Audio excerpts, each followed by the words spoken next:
नमस्कार, आपके साथ मैं हूं मुक्ता सिंह और आप देख रहे हैं शेष भारत पर बिहार स्पेशल बुलेटिन। तो आगे बढ़ने से पहले नजर डालते हैं हेडलाइंस पर। एसआईआर में किसका नाम कटा, किसका जुड़ा? नीतीश ने तेज किया जनसंपर्क। अब तेजस्वी बोले हम 200 सीटें जीतेंगे। बीजेपी का कहना, नवरात्रि बाद सीट बंटवारे का ऐलान। मुकेश सहनी की पार्टी को कितनी सीटें, सीपीआई-एमएल में कितना दम बाकी। एआईएमआईएम का सीमांचल वाला दांव, यूनेस्को की विरासत में शामिल होगी छठ पूजा। बक्सर से पटना के बीच नई ट्रेन और पटना मेट्रो एक और कदम आगे बढ़ी। बिहार चुनाव के लिए मतदाताओं की विशेष इंटेंसिव रिवीजन प्रक्रिया के तहत बिहार की अंतिम मतदाता सूची पूरी होने की तारीख आ गई है। मतदाताओं की अंतिम सूची प्रकाशित होने पर हर राजनीतिक दल की नजर है। एसआईआर की इस प्रक्रिया में लाखों मतदाताओं के दस्तावेज जमा किए गए। आयोग ने अधिकारियों, बीएलओज और स्थानीय पदाधिकारियों की मदद से सूची तैयार की। निर्वाचन आयोग ने इस साल बिहार के लिए विशेष इंटेंसिव रिवीजन लागू किया। कारण ये है कि चुनाव के पहले मतदाता सूची की शुद्धता और विश्वसनीयता सुनिश्चित की जा सके। एसआईआर में घर घर जाकर दस्तावेजों की जांच, अनुपस्थित लोगों के लिए नोटिस और जिन लोगों के नाम कतार में गड़बड़ी पाई गई उनके लिए आपत्ति निवारण व्यवस्था तय की गई।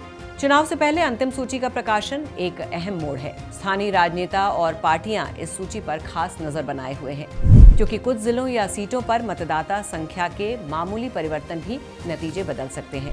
विपक्ष ने एसआईआर की क्रियान्वयन पद्धति पर सवाल उठाए हैं। हालांकि सुप्रीम कोर्ट के दिशा निर्देशों के बाद इसमें बड़े पैमाने पर सुधार किए गए हैं।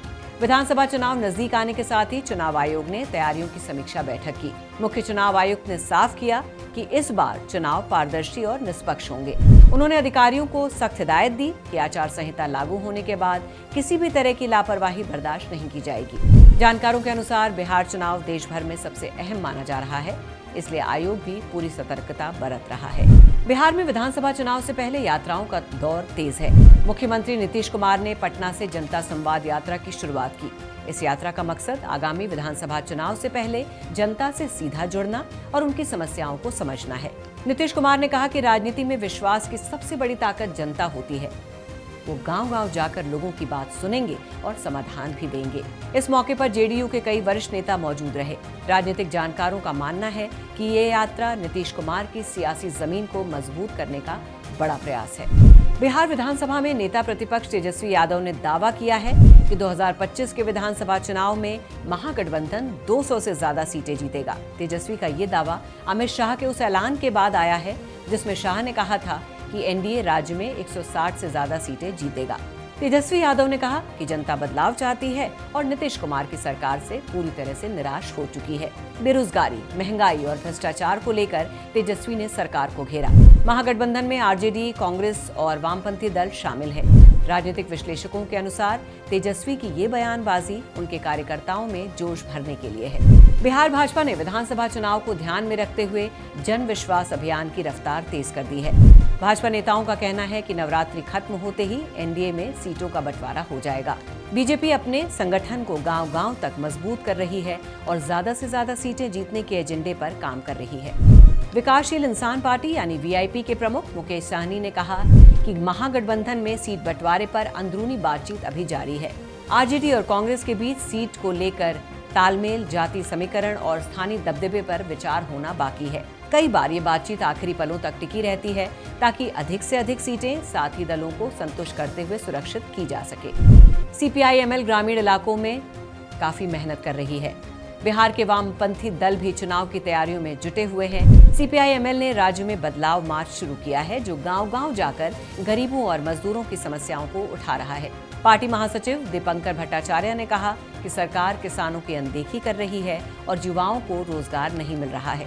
राजनीतिक जानकारों का कहना है कि सीपीआई-एमएल का ये अभियान ग्रामीण इलाकों में खासा प्रभाव डाल सकता है और महागठबंधन को भी फायदा पहुंचा सकता है। असदुद्दीन ओवैसी की पार्टी एआईएमआईएम ने बिहार के सीमांचल इलाकों पर खास फोकस करने की रणनीति बनाई है। पार्टी ने दावा किया है कि वो 25 सीटों पर मजबूत उम्मीदवार उतारेंगे। एआईएमआईएम अध्यक्ष असदुद्दीन ओवैसी सीमांचल इलाके का दौरा कर चुके हैं। उनकी पार्टी महागठबंधन में शामिल होने के लिए लालू यादव को चिट्ठी लिख चुकी है, लेकिन अभी तक आरजेडी की तरफ से कोई साफ संकेत न मिलने की वजह से ओवैसी की पार्टी अब अकेले दम पर चुनाव मैदान में जाने की तैयारी में है। ओवैसी कह रहे हैं कि सीमांचल के विकास को अब तक हर सरकार ने नजरअंदाज किया है।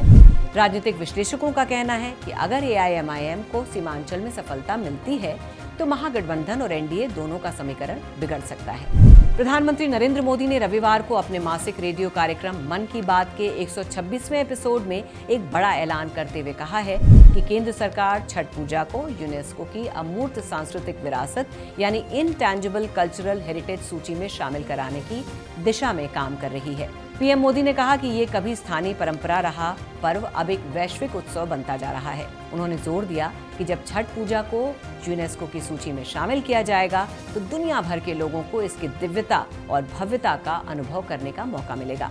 उन्होंने कोलकाता के दुर्गा पूजा के 2021 में इस सूची में शामिल होने का भी उदाहरण दिया, जिससे देश की सांस्कृतिक पहचान को वैश्विक स्तर पर मान्यता मिली थी। पीएम मोदी ने देशवासियों से आगामी त्योहारी सीजन में वोकल फॉर लोकल को बढ़ावा देने की अपील की। उन्होंने लोगों से स्वदेशी उत्पाद खरीदने का आग्रह किया, जिसमें विशेष रूप से 2 अक्टूबर को कम से कम एक खादी उत्पाद खरीदने और उसे वोकल फॉर लोकल हैशटैग के साथ सोशल मीडिया पर साझा करने के लिए कहा। रेलवे बोर्ड ने ऑफिस जाने वाले यात्रियों के लिए बक्सर से पटना के बीच एक नई फास्ट पैसेंजर ट्रेन शुरू की है। ये ट्रेन सुबह 6:30 बजे बक्सर से चलकर 9:10 पर पटना पहुंचेगी। वापसी में शाम 5:45 में पटना से चलकर रात 8:35 पर बक्सर पहुंचेगी। ये ट्रेन रविवार को छोड़कर हर दिन चलेगी और केवल 7 स्टेशन पर रुकेगी, जिससे यात्रा का समय कम होगा।